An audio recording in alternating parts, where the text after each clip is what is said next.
कर्मचारियों की हाजिरी हो या वेतन, हाफ डे हो या नाइट ड्यूटी, सबका रखो पूरा हिसाब। पूरे स्टाफ को मैनेज करो एक साथ एक ही ऐप पर। डाउनलोड पगार खाता। जुड़वा पिक्चर तो आपको याद ही होगी। एक भाई हंसता है तो दूसरा भी हंसता है, एक भाई रोता है तो दूसरा भी रोता है, एक को चोट लगती है तो दूसरे को भी लगती है।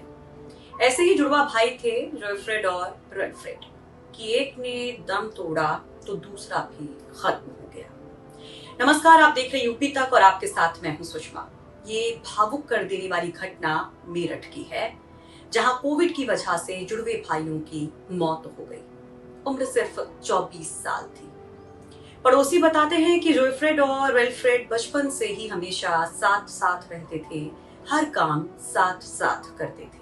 ये था कि बचपन से एक साथ ही रहते थे और मतलब ये समझ लो कि एक ही समय की पैदाइश है इनकी। छोट बड़ाई भी 1 मिनट की है। और जब भी इन्हें कुछ होता था, अगर एक को बुखार हो रहा तो दूसरे को ज़रूर बुखार होता था। कुछ जैसे ट्विंस का कहते हैं कि ट्विंस के अंदर थोड़ा सा वो रहता है।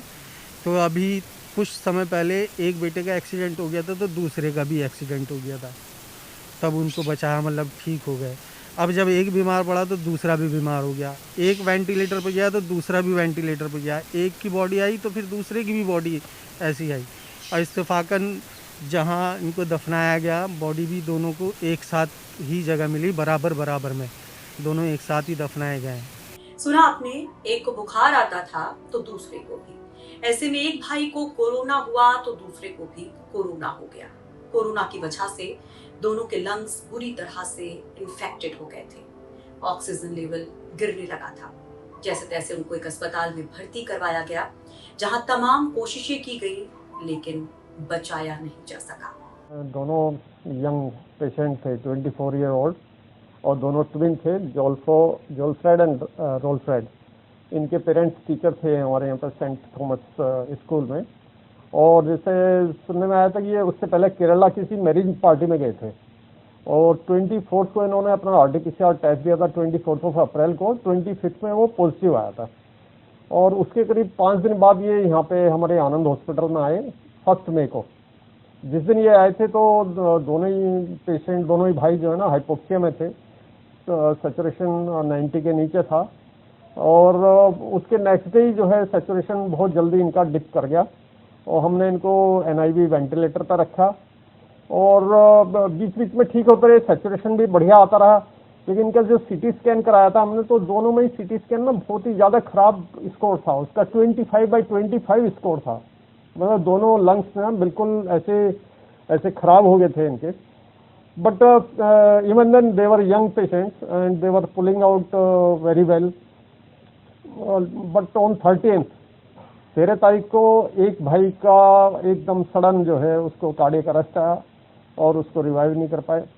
और जैसे उसका भाई को उसको थोड़ा एहसास हुआ कि मेरा एक भाई चला गया है, तो ही इंक्वायर अबाउट हिम। और उसके बाद में वो भी 24 आवर के बाद में उसकी भी जो है ना ऐसी ट्रेजेडी की डेथ हो गई। 2 जवान बेटों की मौत ने मानो पिता राफेल ग्रेगरी को बिल्कुल तोड़ दिया। वो बेटों के सुन्न पड़े शरीर को सहलाते हैं, पुचकारते हैं। उनको यकीन ही नहीं होता कि जोयफ्रेड और रेलफ्रेड नहीं रहे। अंतिम संस्कार के बाद भी ये पिता बेसुध है। जोयफ्रेड और रेलफ्रेड की माँ भी जैसे तैसे परिवार को संभाल रही है, क्योंकि बड़ा बेटा भी कोरोना पॉजिटिव है। इस परिवार की हालत देखकर पड़ोसियों का भी गला रुंध जाता है, आंखें नम हो जाती हैं। पड़ोसी बताते हैं कि दोनों ही पढ़ने में बहुत होशियार थे, काबिलियत के साथ साथ बहुत अच्छे इंसान थे। दोनों ने कंप्यूटर इंजीनियरिंग को चुना था। इतनी दर्द भरी कहानी है बेटा कि हमारे ना आंसू नहीं रुक रहे थे। जिस दिन पहले बेटे की बॉडी आई, जो बाप भी लग रहा था कि कोई नहीं था करीब इनके, अकेला बाप तड़प रहा था। फिर अगले दिन दूसरे की बॉडी आ गई।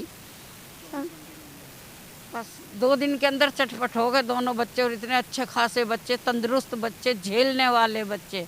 ना मालूम क्या हॉस्पिटल में हुआ क्या नहीं, हम ये नहीं जान सकते। पड़ोस में रहने वाली आंटी रोने लगती हैं इस परिवार की बेबसी पर। 24 घंटे के भीतर दोनों बेटों को खोने वाले इस परिवार के पास अब सिर्फ यादें हैं।